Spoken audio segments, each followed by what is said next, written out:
Hello friends, welcome to આપનું રસોડું। આજે અમે તમારા માટે લઈને આવ્યા છીએ આખા વર્ષ માટે સ્ટોર કરી શકાય એવા કેરી અને ગુંદાના ખાટા અથાણાની રીત। આ અથાણાની અંદર જે આપણે મસાલો તૈયાર કર્યો છે તે પણ આપણે ઘરે જ બનાવવાનો છે। તો વિડીયોને સ્કીપ કર્યા વગર તમે આખો જ વિડીયો જોજો। અને જો તમે ચેનલ પર નવા હોય અને હજુ સુધી અમારી ચેનલને સબસ્ક્રાઈબ ના કરી હોય ફ્રેન્ડ્સ તો કરી દેજો અને બાજુમાં આપેલા બેલ આઇકોનને દબાવજો, જેથી આવનારા દરેક નવા વિડીયોની નોટિફિકેશન તમને મળતી રહે। અને અમારી રેસીપી તમને પસંદ હોય તો વિડીયોને લાઇક અને શેર જરૂરથી કરજો। ગુંદા કેરીનું અથાણું બનાવવા માટે આ રીતના એકદમ તાજા અને લીલી દાંડીવાળા ગુંદા લેવાના। ત્યારબાદ અહીં અમે 1 નંગ રાજાપુરી કેરી લીધી છે। તમે દેશી કેરી પણ લઈ શકો છો। ગુંદાને અને કેરીને બરાબર ધોઈ અને લૂછી લેવાનું કોરા કપડાથી એકદમ સરસ। ત્યારબાદ ગુંદાને છૂટા પાડી લેવાના, કેરીને સરસ છોલી લેવાની અને છીણી લેવાની। કેરીમાંથી આટલી થોડી કેરી અમે સાઈડ પર મૂકી છે અને બીજી કેરીને આ રીતે અમે છીણી લીધી છે। તમારે જો બધી જ કેરીના ટુકડા કરવા હોય તો તમે ટુકડા પણ કરી શકો છો। ત્યારબાદ કેરીના છીણની અંદર આપણે અડધી ચમચી મીઠું અને ચપટી હળદર નાખીશું અને આવી રીતે મિક્સ કરી લેવાનું। હાથેથી મિક્સ કરશો તો વધારે સારું મિક્સ થશે। આ અથાણું ખૂબ જ ટેસ્ટી લાગે છે અને એકદમ ઓછા ખર્ચે ઘરે તૈયાર થઈ જાય છે અને આખું વર્ષ તમે આ અથાણું ખાઈ શકો છો એકવાર બનાવીને।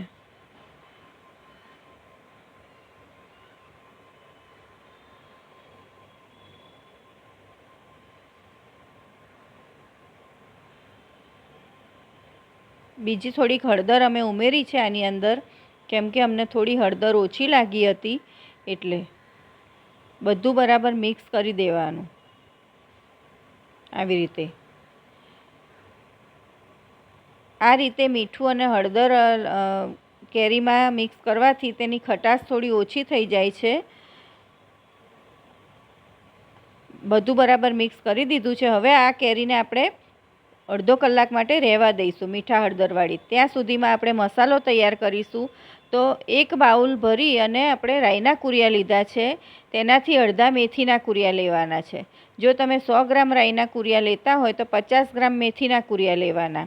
ત્યારબાદ 1 ચમચી હિંગ લીધી છે, 2 થી 3 ચમચી મીઠું લીધું છે। મીઠાને આપણે શેકી લેવાનું ધીમા ગેસે થોડું, એટલે તેનું મોઇસ્ચર નીકળી જાય। અને 1 ચમચી જેટલી હળદર લેવાની, પોણી ચમચી હળદર પણ તમે લઈ શકો છો ઓછી।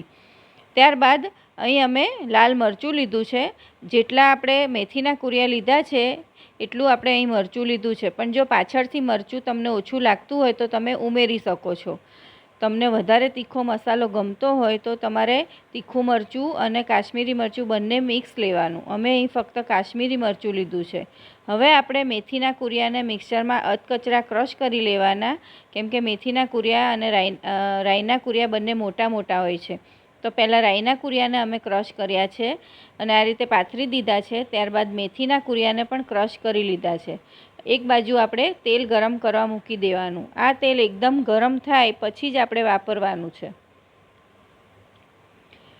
રાઈના કુરિયા અને મેથીના કુરિયા પાથરી દીધા છે। આપણે બહારની સાઈડ રાઈના કુરિયા પાથરવાના અને અંદરની સાઈડ મેથીના કુરિયા પાથરવાના। વચ્ચે હિંગ મૂકીશું અને તેની ઉપર આવી રીતે તેલ જે આપણે ગરમ કર્યું હતું તેમાંથી 3 થી 4 ચમચી તેલ નાખીશું। બીજું તેલ આપણે ઠંડુ થવા દઈશું અને આવી રીતે ઢાંકી અને મૂકી દઈશું, જેથી કરીને તેની ફ્લેવર બહાર ના જાય। હવે આપણે 5 મિનિટ ઢાંકીને રહેવા દીધું હતું। ત્યારબાદ તેની અંદર મીઠું અને હળદર ઉમેરીશું, એટલે તેલ થોડું થોડું ગરમ હોય ત્યાં સુધીમાં હળદરનો કલર સરસ આવી જાય મસાલામાં। આ રીતે મિક્સ કરી લેવાનું અને એકદમ ઠંડુ થાય પછી આપણે આની અંદર લાલ મરચું ઉમેરવાનું છે। ગરમ હોય ત્યારે લાલ મરચું નહીં ઉમેરવાનું। બધું જ બરાબર મિક્સ કરી લેવાનું। આ આપણો મેથીયો મસાલો તૈયાર થઈ જશે। હવે આપણે આની અંદર લાલ મરચું પાવડર એડ કરીશું। અહીં અમે કાશ્મીરી મરચું અને રેગ્યુલર મરચું તીખું જે આવે છે તે બંને મિક્સ લીધા છે। પછી તમારે ટેસ્ટ કરી લેવાનું. જો તમને મીઠું અથવા તો મરચું ઓછું લાગે તો તમારે બીજું મરચું અથવા મીઠું ઉમેરી દેવાનું. પણ આની અંદર મીઠું થોડું વધારે રાખવાનું, કેમ કે અથાણાની અંદર મીઠું પ્રિઝર્વેટિવનું કામ કરતું હોય છે. એટલે મસાલાની અંદર મીઠાનું પ્રમાણ થોડું વધારે રાખવાનું. આ આપણો મેથીયો મસાલો તૈયાર થઈ ગયો. આ મસાલા તમે આખું વર્ષ માટે સ્ટોર કરીને રાખી શકો છો.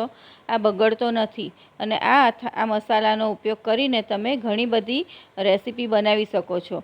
ખાખરા ઉપર, ભાખરી સાથે, અથાણામાં, ખીચું ઉપર, ઢોકળા સાથે, બધાની સાથે આ મસાલો તમે ખાઈ શકો છો.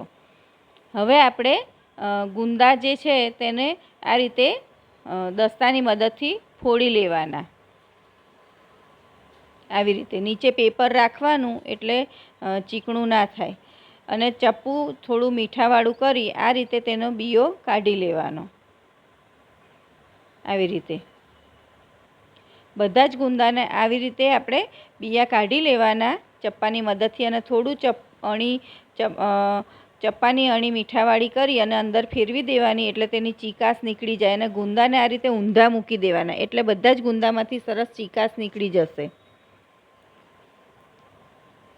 આ રીતે મીઠાવાળા ગુંદા કરવાથી અંદરથી જે ચીકાશ હોય છે તે નીકળી જાય છે.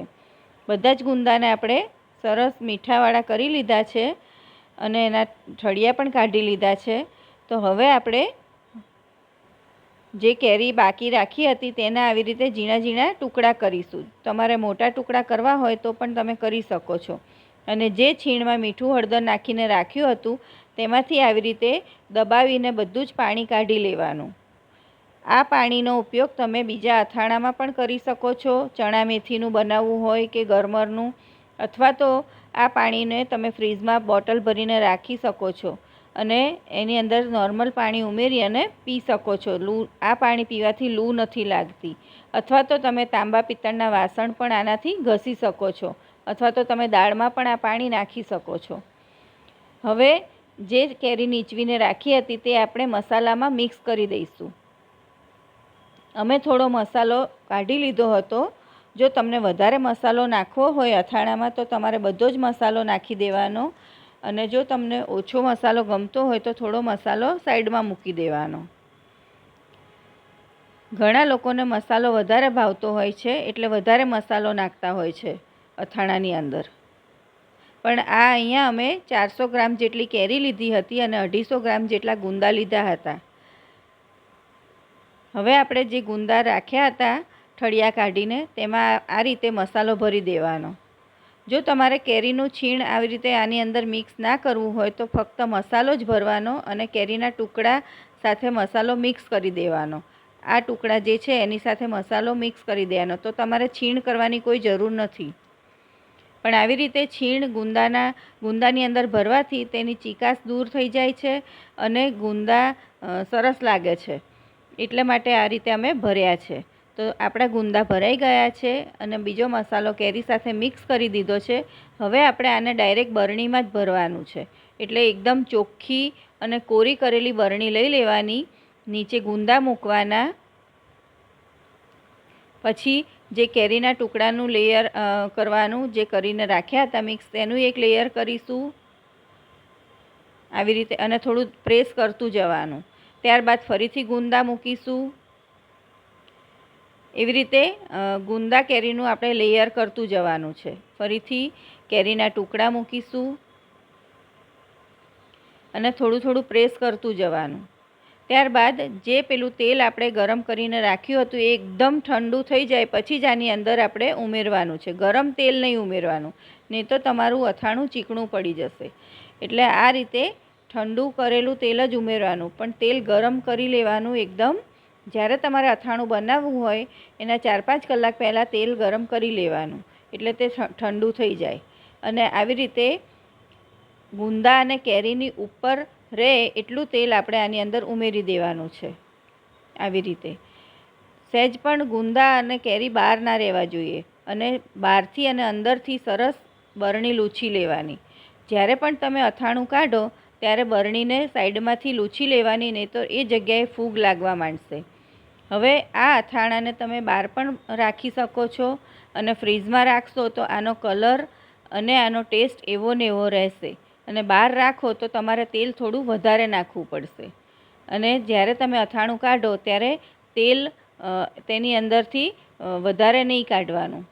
તેલ એની અંદર ડૂબાડૂબ રહેવું જોઈએ, તો તમારું અથાણું બગડશે નહીં. આખું વર્ષ આવું ને આવું જ રહેશે. અને આ અથાણું ટેસ્ટમાં ખૂબ જ સરસ લાગે છે.